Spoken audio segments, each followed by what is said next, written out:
this many people while competing with a relay for life? Yeah!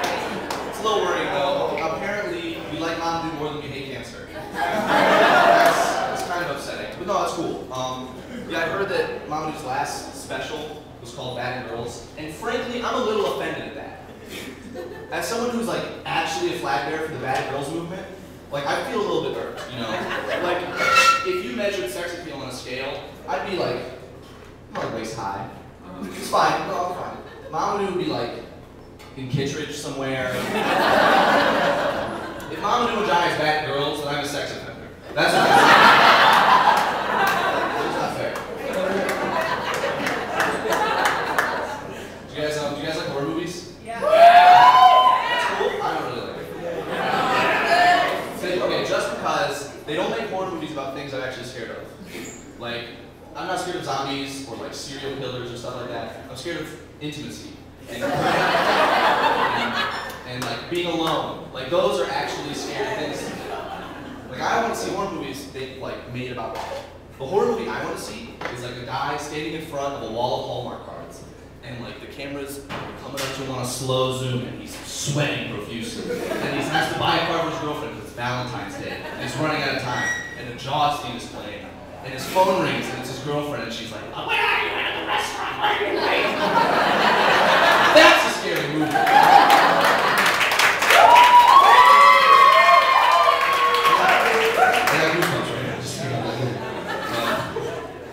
I was thinking of other scary movies. I think eating in a restaurant alone, that's pretty scary. Yeah, thank you, exactly. Dying alone, that's very scary. We're all gonna do it. Taking out alone, that's a very scary adult thing we'll all have to do. Taking out alone. Like you need money.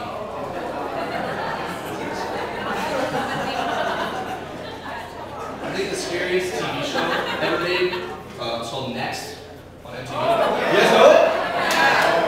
Okay, for anyone who hasn't seen it, it's a dating show. And the premise is one single person goes on 5 blind dates with 5 different people. But the shtick is, at any time during the date, they can say, "Next," and go on to the next date. That's horrifying. If there's dating in hell, that's what it's like. If you asked 10 emotionally damaged manic depressives what romance was like, their answer would be that show. It's so scary. And the worst part about it is that the people who get nexted, who get rejected, they just give them money to make them feel better. Like you get $1 for every minute you spend on the date. What kind of psychopath thinks that emotional trauma is worth it? I saw a dude get nexted in less than 5 seconds. Like he walked, yeah, exactly. He stepped off the bus and she just went, "Next." And they gave him $1 for his trouble. Like that's not even enough money to take the bus home. That dude just had his ego completely shattered. He needs a therapist, not much money. Although I was thinking about that show, if you do the math, $1 a minute, that's like $60 an hour, which is $2,400 a week, which is $10,000 a month, which is over $100,000 a year. It's pretty good pay. If someone offered me $100,000 a year to go on bad dates that didn't lead anywhere, I would do it, because I've been doing that this whole time for free.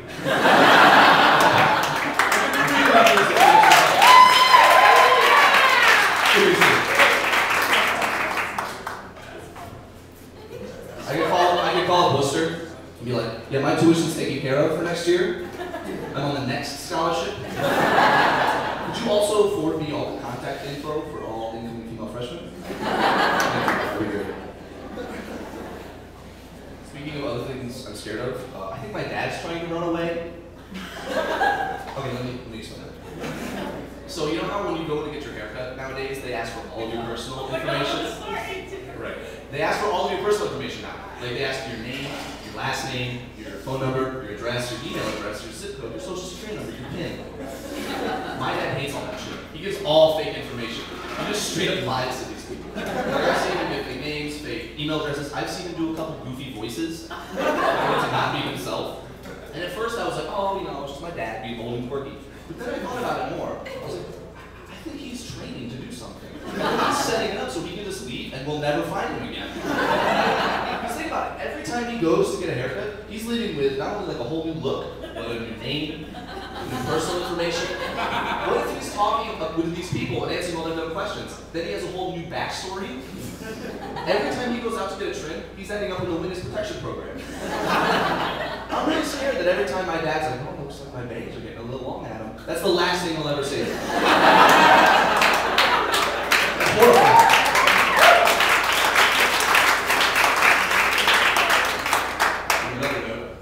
I don't understand male clothing models nowadays. You know, whenever I try to buy clothing, the person modeling it is always beautiful. They're just gorgeous. They're chiseled out of marble. They have like huge jawlines.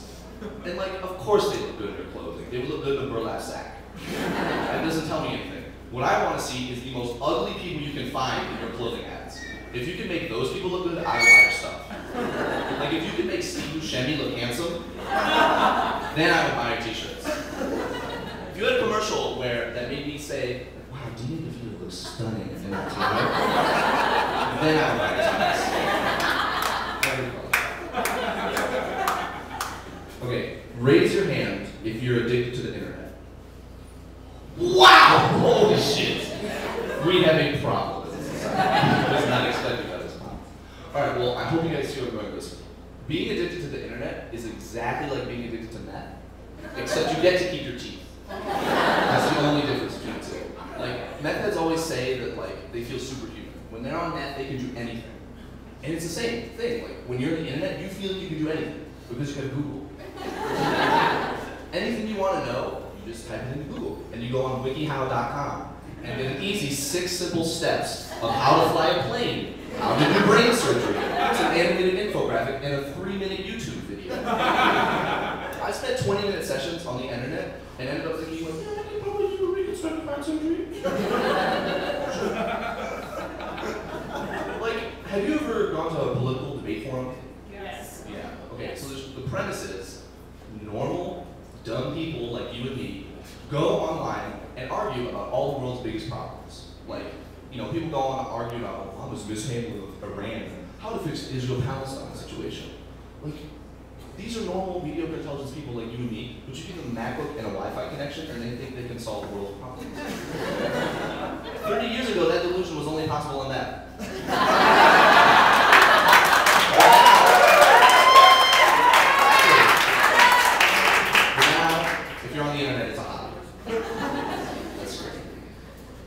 I think the other problem with internet addiction is that there's no really easy way to quit it. Like, how do you get rid of the internet in your life?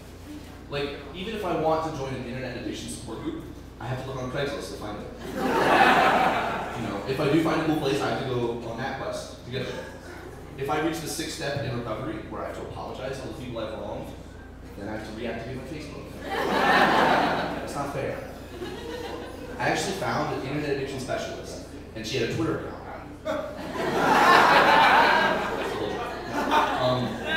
Which is fucked up for one reason, because you've never seen an AA meeting in a bar, first of all. It's just not an effective medium for that message. And second of all, she had over 300 followers. Those are 300 people that are following her advice and are still on the internet. It'd be way more impressive if she had 0 followers. But she couldn't keep a follower. Every time someone follows her Twitter account, they look at her tweets and just delete their account. That'd be way more impressive. I'll tell you guys a story. Yeah, please. I was hoping you guys did. I had this friend in high school. His name is Jeff. He had a problem with his spine. So it's a lot weaker than most of our spines. And it meant he couldn't walk around all day and like bear his whole weight. So what the school did is they gave him a motorized scooter so he could get from class to class and go to school as a normal student. But we, being dumb freshmen, saw just a guy rolling around on 4 wheels and said, oh, he's paraplegic. So the first day of math class, we're sitting there and he casually asked the question, oh, excuse me, can I sharpen my pencil? Yeah, sure. He just nonchalantly stands up and walks over and does it. And everybody flips out. We lost our mind. There were people crying, cheering, there was a couple of religious kids praying. And it wasn't until a couple years later that I realized what an asshole he was for doing that. Not for tricking us, but for not milking that situation for all it was worth. Right? Everyone thought he was paraplegic, and he wasn't. Okay, first of all, I mean, he had a free pass from bullying, which is pretty cool. Second of all, he had access to a whole world of sympathy hand jobs that he did not take advantage of. Lastly, and most importantly, he could have pulled the greatest pranks in history. Like, can you imagine him being in the middle of Mass, taking the Eucharist, and just standing up for the first time? Everyone would have converted in the whole room. Well, like, what if he was at a pep rally and went to the center stage, took the mic, and said, "Excuse me, can I say something?" And just stood up and went, "Beat the Tigers this Friday!" He would have never lost again in any sport. But he did, he blew it. He blew it all to sharpen his pencil. What an asshole. I know that, like, it was a very difficult condition to have. I have sympathy for him, but when life gives you lemons, you trick people to thinking you're paraplegic to play pranks on them. That's what you do. I don't know if you guys knew this, but in some places, it's a superstition that if you toast somebody, you know, like toast drinks, and don't make eye contact with them, it means 7 years of bad sex. What a relief. I thought it was all me.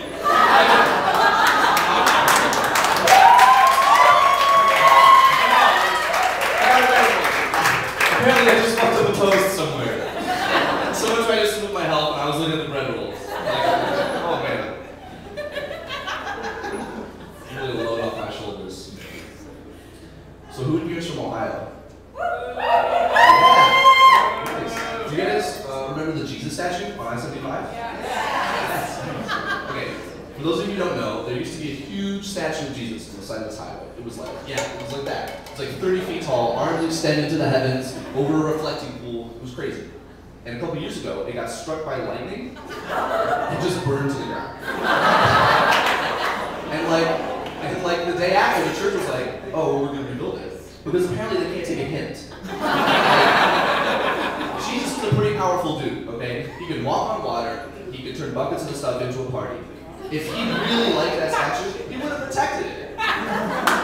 If Thor said to Jesus, "Excuse me, I think I'm going to unleash some of my thunderous power onto this testament to your glory," and he was like, "Oh yeah, go ahead." But it was a very statue. He probably thought it was tacky and overbearing, and I agree, Jesus, thank you. Thank you. I just wonder how many inexplicable natural disasters it's going to take before someone stands up at a meeting and it's like, "Okay, listen, after the locusts, the firestorms, the windstorms, the floods, I think something's going on here." Although it would have been awesome if, like, 3 days later, it just reappeared. Like, "Oh, Jesus, up to your old tricks again. Fool me once, shame on you.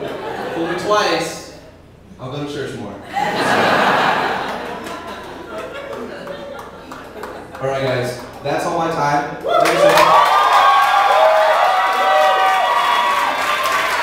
got really good show. We're going to take a 10-minute break, so go get popcorn, go get some water, do whatever you gotta do, and come back and Mamoudou will die. Thank you so much. We'll be right back.